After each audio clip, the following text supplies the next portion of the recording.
안녕하십니까. 주사위 채널의 정 소장입니다. 먼저 주의사항 한번 읽어보도록 하겠습니다.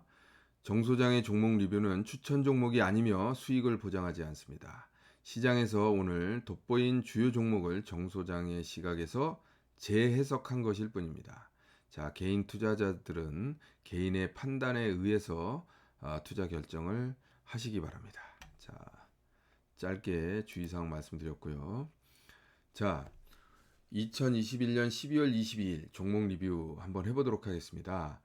지금 이제 며칠 전인가부터 제가 지금 신고가형 종목과 바닥권 탈피형 종목으로 이렇게 두 가지로 나눠서 지금 말씀을 드리고 있는데, 어떻게 보면 종목 리뷰를 하면서 세 가지 관점에서 저는 말씀을 드리고 있는 것입니다.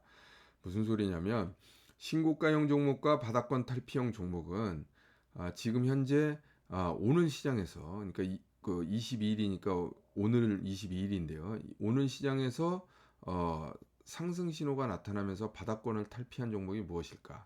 물론 이제 전부는 아니고요. 제가 또 검토를 해보고 괜찮다고 생각하는 종목들을 지금 한번 리뷰를 해보는 것입니다. 그래서 어떠한 흐름이 나왔을 때 그 흐름을 우리가 어떻게 활용해야 되느냐, 이런 측면에서 제가 말씀을 드리는 것이고요. 또 신고가형 종목이라는 것은 어떻게 보면 그 어떤 고점을 돌파하고 그야말로 추가적인 상승을 이어가는 형태의 어떤 그런 종목들을 제가 또 이게 전부는 아니고요. 시장에서 나타난 전부는 아니고 제가 제 나름대로의 어떤 그 조건에 의해서 한번 모아보는 그런 종목이라고 할 수 있겠습니다. 자, 이렇게 두 가지 올라가는 종목이 있다면, 지금 밑에 여기에 그 보라색 글씨로 써놨습니다만은, 눌림목 종목은 이렇게 오늘의 상승 내지는 그 추세 매매 종목이지만, 내일이나 모레는 이 중에서 탈락하는 종목이 있습니다. 그러니까 탈락이라기보다는 계속해서 상승 추세를 이어가지 못한다는 의미가 되겠죠. 그런 종목들은 자연스럽게 매수 신호가 한번 나왔다가 그 다음에 눌러주거나 아니면 기간 조정을 하는 그런 종목들은 눌림목 종목이라고 할 수 있겠죠. 그러니까 여러분들이 저의 방송을 꾸준히 듣는다 그러면 종목 리뷰를 잘 보시고, 여기서 언급하는 종목들을 관심 종목 한 켠에다가 한번 이렇게 적어서 계속 이 트래킹하는 그런 부분도 여러분들께 꽤 도움이 될 것이다, 이런 측면에서 한번 말씀드립니다. 자, 신고가형 종목과 바닥권 탈피형 종목이 두 가지 측면에서 지금 구체적으로 말씀을 드리고 있는데요. 자, 또 보시면 다른 점이 뭡니까? 평소에 보면 신고가형 종목이 한 두 종목에서 세 종목밖에 되지 않고, 바닥권 탈피형 종목이 7에서 8 정도, 되도록이면 10개 미만의 이제 이렇게 종목을 제가 말씀드리고자 하는데, 차이가 상당히 많이 납니다. 숫자라는 측면에서 봤을 때 3개에서 8개, 뭐 3개에서 9개, 이 정도 어떤 비율로 나오는데, 오늘은 어떻습니까? 오히려 신고가형 종목이 바닥권 탈피형 종목보다 숫자가 많아졌습니다. 자, 이거는 시장의 흐름이 좀 미묘하게 바뀌고 있다. 종목단에서 지금 바뀌고 있다. 지수의 흐름은 잘 모르겠는데 종목단에서는 분명히 무엇인가 변화된 흐름이 나타나고 있다, 이렇게 말씀드릴 수가 있겠습니다. 그래서 신고가형 종목이 숫자가 늘어난다는 의미의 어떤 기본적인 관점은 뭐냐면, 추세의 어떻게 보면 상승 추세가 있다고 하면 그 상승 추세에 주도주 내지는 대장주가 나타날 수 있지 않습니까? 이런 것들이 지금 먼저 움직이는 종목들이 지금 나타나고 있다. 아직까지 시장의 지수는 지금 상승 추세로 전환했다, 이렇게 볼 수가 없는데, 어떻게 보면 저항선에 막혀 있지 않습니까? 그런데 신고가형 종목이 종목 수가 늘어났다는 것은 결국은 먼저 지수의 흐름에 앞서서 뭔가의 주도 종목들이 나타날 수도 있다. 특히나 지금 SK 하이닉스가 맨 앞에 있는 걸 보면, 제가 볼 때는 어떤 그 기간 조정이 끝난 다음에는 반드시 이게 지금 오히려 그 지금 걱정하는 그런 애널리스트들도 많은데, 제가 볼 때는 지금 이렇게 눌러줬다가 한 번에 세게 돌파하는 그런 형태의 흐름이 나오지 않을까, 이런 부분도 한번 예측을 해봅니다. 자, 그래서 구체적인 종목들을 한번 보면서 살펴보도록 하죠. 자, SK 하이닉스 한번 볼까요? 지금 보시다시피 SK 하이닉스는 강력한 그 매물대, 그리고 어떻게 보면 돌파하지 못했던 어떤 단기 고점을 확실하게 지금 벗겨내면서 뚜껑을 벗겨낸 거죠. 뚜껑을 벗겨내고 올라가는 그런 모습을 보이고 있습니다. 단점은 뭐냐면 지금 보시다시피 거래량이 지금 그렇게 많지 않다. 이런 측면이 이 지금 고개를 내민, 어떻게 보면 그 저항선을 돌파한 그 이 오늘의 주가가, 오늘의 차트의 모습이 그 어떤 신뢰성이 좀 떨어진다, 이렇게 말씀드릴 수가 있을 것 같습니다. 자, 그리고 볼린저 밴드의 활용법에 대해서 지금 잠깐 한번 설명하고 넘어가도록 하겠습니다. 이 볼린저 밴드가 여러분들이 알고 있는 일반적인 그 기본적인 방법은, 이 볼린저 밴드의 상단을 터치하면 거기가 고점이다. 그렇게 많이들 알고 계십니다. 그리고 떨어졌을 때 기준선인 20일 이동평균선 부근에서 지지를 하고 다시 올라가서, 그러니까 채널의 개념으로 되게 설명하는 경우가 많은데요. 실질적으로 볼린저 밴드에 극단적인 뭐랄까요, 우리한테 효율성을 주는 것은 수익률 아닙니까?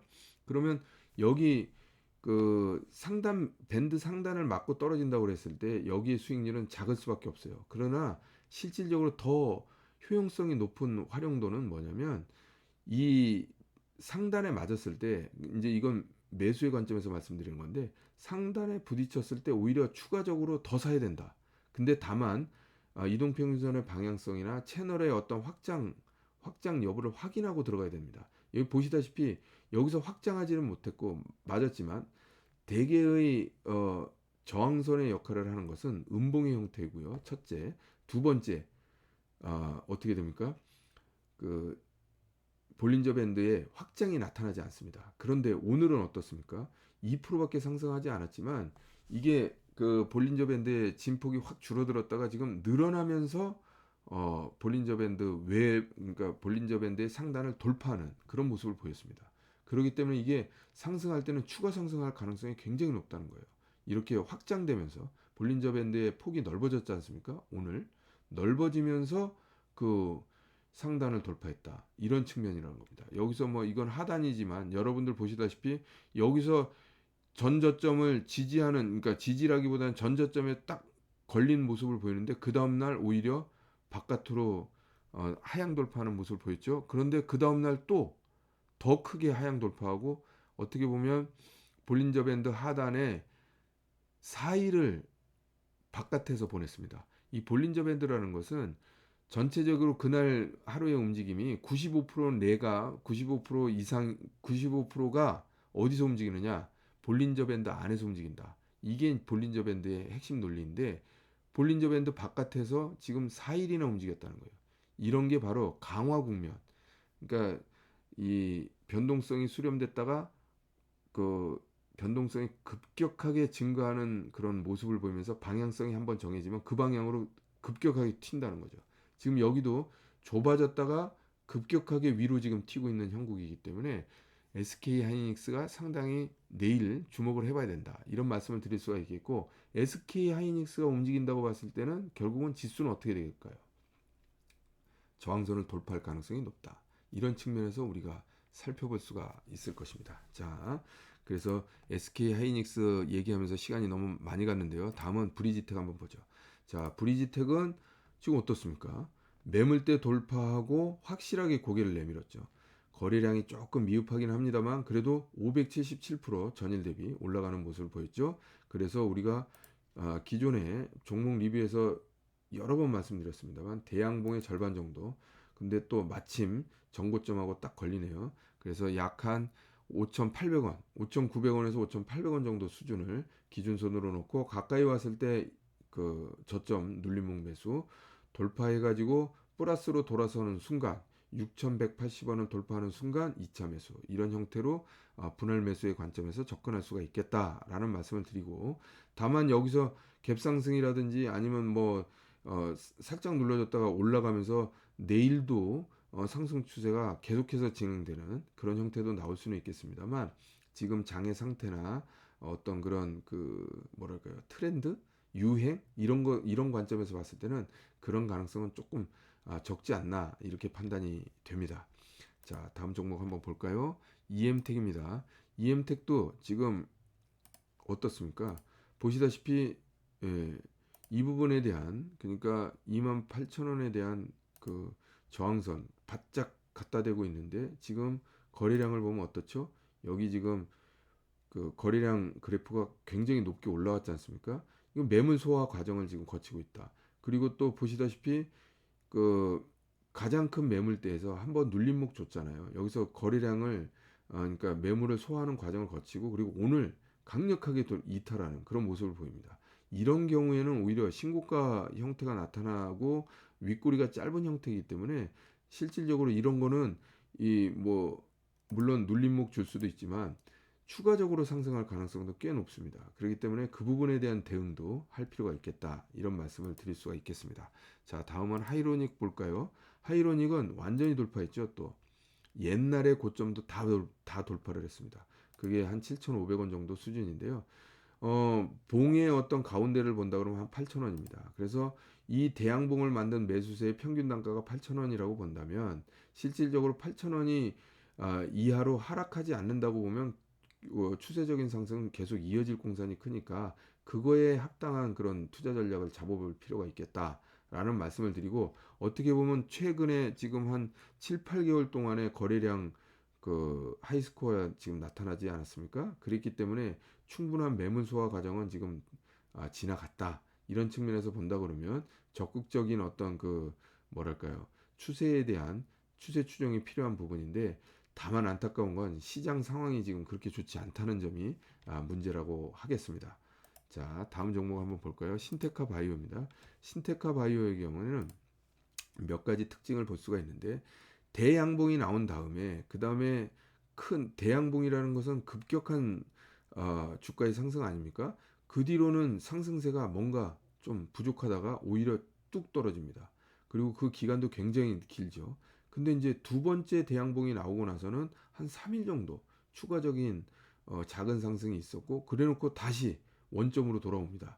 그리고 또 조정을 한 4일에서 5일 이 정도 지금 조정을 보이는 거죠. 근데 그 구간이 지금 보시다시피 여기서 또 대양봉 나오죠. 그러니까 연속해서 대양봉 나왔다고 해서 바로 계속해서 상승이 진행되는 것이 아니고 상승하고 눌러주고 또 상승하고 기간 조정. 이제 이건 가격 조정이라기보다는 기간이죠. 기간적으로 이렇게 쭉 옆으로 기다 또 상승을 했습니다. 자, 지금 여기서 보면 어떻게 보면 지금 저점을 계속 높여가는 국면이기 때문에 여기서 상승 강화의 형태가 나올 수도 있다. 이런 측면에서 바라볼 수가 있을 것 같고요. 다만 우리가 이제 눌림목을 항상 염두에 둬야 되기 때문에 눌림목이 나온다 그러면 우리가 16,500원 선을 기준으로 놓고 눌림목 매매를 할 수 있다. 이렇게 말씀드릴 수가 있을 것 같습니다. 자, 다음 종목 볼까요? 라닉스인데요. 라닉스도 역시 241 이동 평선 지금 고개를 내민 그런 형국이고요. 어떻게 보면 전고점을 확실하게 돌파해서 지금 상승하고 있는 모습.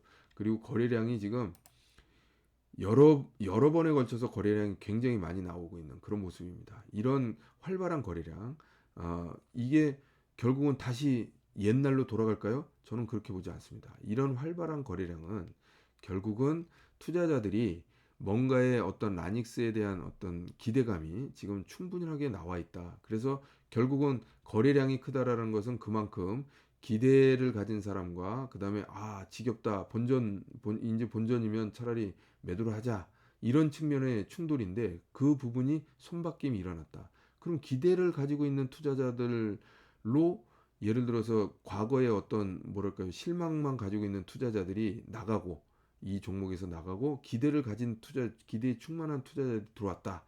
그럼 어떻게 되겠습니까? 주가의 변동성은 상당히 커지는 것이고 그 다음에 상승 흐름도 급격하게 나올 수도 있다. 이렇게 말씀드릴 수가 있는 부분입니다. 그래서 라닉스도 한번 잘 살펴보시고요. 자, 다음 종목 한번 볼까요? 대덕전자입니다. 자, 대덕전자는 신고가를 내기보다는 지금 신고가를 예비하고 있는 그런 종목이라고 할 수 있겠는데요.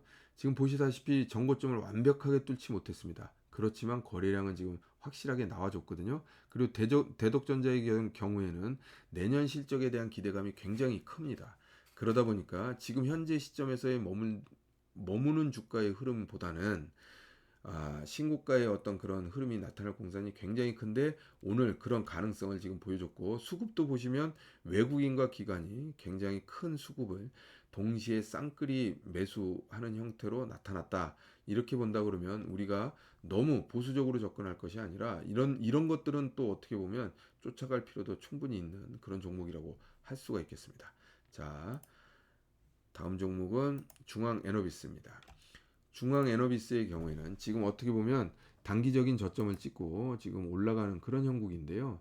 자, 여러분 이렇게 올라갈 때는 어떻게 보면 저 보시다시피 이 어떻습니까?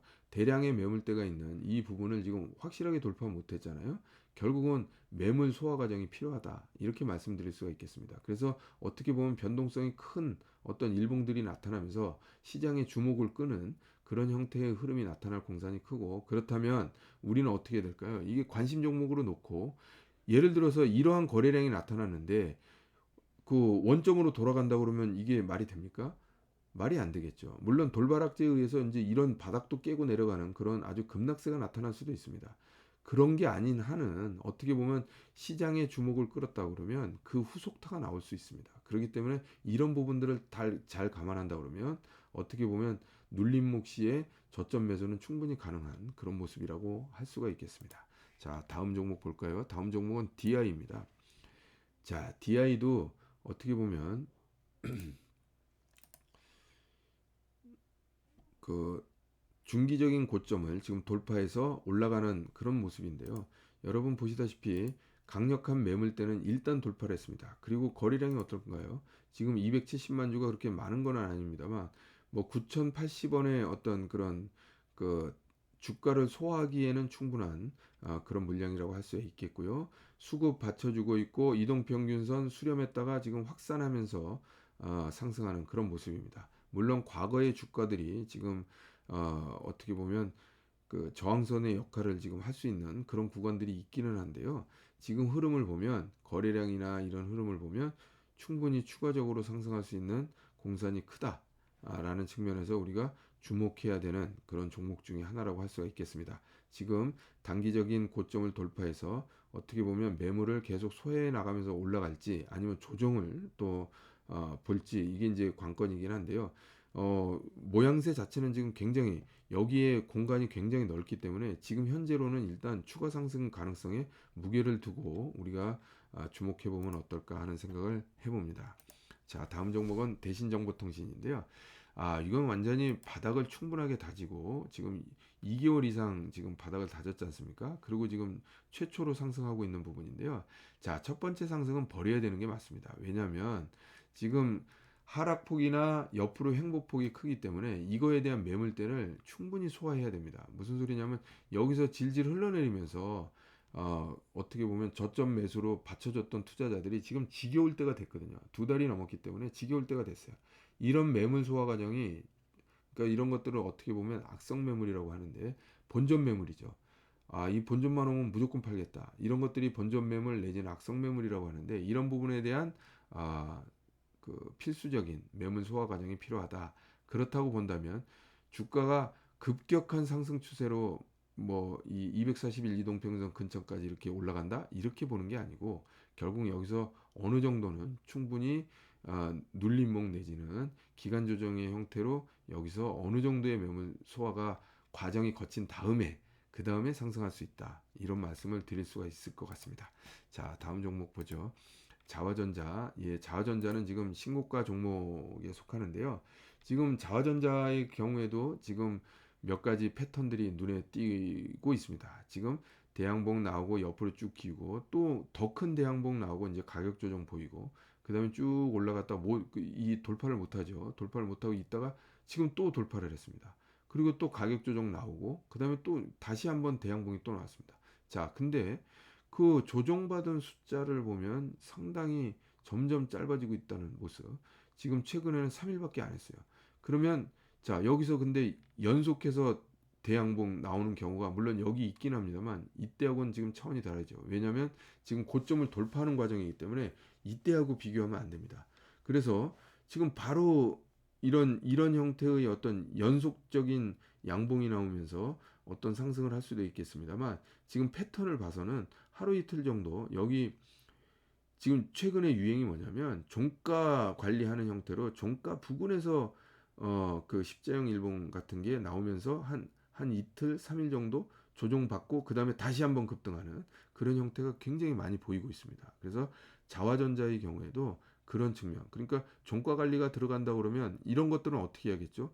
아침에 시초가부터 쫓아가면서 매수해야 될까요? 아닙니다. 이런 거는 종가 관리가 되는지 여부를 충분히 확인하고 3시 한 15분, 10분 요 정도 수준에서 우리가 이거는 가져가도 되겠구나. 이제 물론 눌림목일 때 얘기를 하는 겁니다. 종가 관리가 되는구나. 이렇게 생각하고 접근할 필요가 있다. 이런 말씀을 드릴 수가 있겠습니다. 자, 다음 종목 볼까요? 제우스인데요. 제우스의 경우도 지금 바닥권 탈출로서는 모양새가 굉장히 좋습니다. 자, 저는 이제 그 큰 틀에서 이동평균선과의 간격, 그 다음에 또 공간이라는 측면에서 그건 무슨 소리냐면 어떻게 보면 주가가 상승하는 데는 과거의 주가의 흐름에 비해서 어느 정도 기간이 필요합니다. 너무 바짝 붙어 있으면 V자형 반등이라고 얘기를 하는데 V자형 반등이라는 그 확률도 굉장히 적지만 두 번째 문제는 뭐냐면 V자형 반등을 한 다음에 그 다음에 또 급락이 또 나올 수가 있다는 거예요.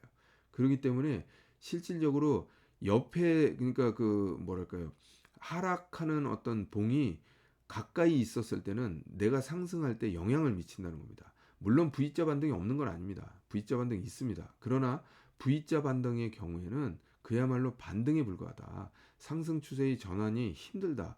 거의 희박하다. 이런 말씀을 드리는 겁니다. 그렇기 때문에 공간적인 흐름, 그러니까 공간적인 흐름이라는 거 얘기해 놓고 지금 실질적으로 그래프상에서 뭡니까? 시간이 필요한 거죠. 그러니까 지금 여기서 공간이 봉수로 보면 여긴 지금 이 정도 22,000원 이상에서 보면 거의 10월 달 이후에는 22,000원이라는 게 없어요. 그러니까 여기는 어떻게 보면 신고가나 다름없는 거죠. 물론 차트상으로 보면 상당히 이제 저점 찍고 올라가는 국면이지만 그냥 가격이라는 측면에서 봤을 때는 거의 한 두세 달 동안에 22,000원에서 거래한 투자자가 없다는 겁니다. 그렇기 때문에 올라갈 때 그만큼 가볍게 올라갈 수가 있다는 것이죠. 가까우면 가까울수록 어제의 기억을 가지고 있는 어제의 물린 기억을 가지고 있는 투자자들이 많기 때문에 그만큼 매물이 많다는 거예요. 제가 이제 이 공간에 대한 얘기를 한 이유를 이제 어느 정도 이해가 가시는지 모르겠습니다. 혹시 잘 이해가 안 가시고 그런 부분은 질문 게시판에 댓글에다 남겨주시면 제가 답변을 드리도록 하겠습니다. 자, 다음 종목은요. 마지막 종목인데요. 대한과학입니다. 대한과학 역시 뭐 마찬가지로 지금 방금 전에 말씀드렸습니다만 한 번에 올라가지 않습니다.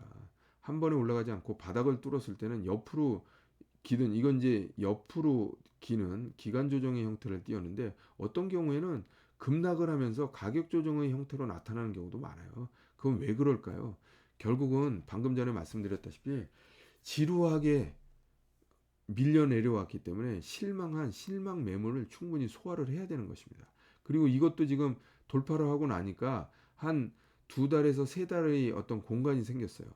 최근에 두 달, 세 달 만에 이 나쁜 기억을 가지고 있는 투자자들은 없다. 그러면 4개월, 5개월 그 이상으로 가야 된다는 거죠. 그러면 5개월이나 뭐 6개월이 있으면 물론 개인 투자자들이라고 해서 장기 투자하지 말라는 법은 없습니다만 대개의 개인 투자자들이 그 뭐랄까요 악성 매물을 토해 놓는 경우에는 이게 그야말로 한 달 미만이에요.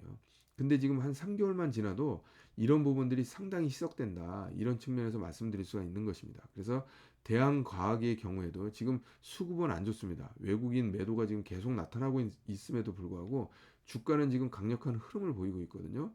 이런 부분들을 우리가 다 감안했을 때 추가적인 상승 가능성이 높다라는 측면에서 제가 소개를 해드리는 거고요. 다만 지금 240일 이동평균선이 지금 또 내려오고 있지 않습니까? 지금 13,000원대에서 내려오고 있는데 지금 11,200원이면 1,800원 정도 남았어요. 그럼 약 한 15%에서 20% 정도 되는 것 같은데 이 15%나 20%는 어떻게 보면 단타 요즘에 그 오늘도 25% 올랐지 않습니까? 순식간에 하루 만에 올라갈 수가 있습니다. 그렇기 때문에 찍고 내려온다 그러면 실질적으로 잘못 매수하면 단기 고점에서 물리는 수가 있습니다. 그러니까 이런 부분들을 감안을 했을 때 우리는 지금은 시장 자체도 변동성이 수렴해 가는 그런 측면이 있기 때문에 어떻게 해야 될까요? 되도록이면 눌림목 매매를 추천을 드리고 종가 관리가 되는지 여부를 봐서 장 후반에 매수를 하는 것이 좋겠다. 이런 말씀을 드리면서 오늘 종목 리뷰를 마치도록 하겠습니다. 감사합니다.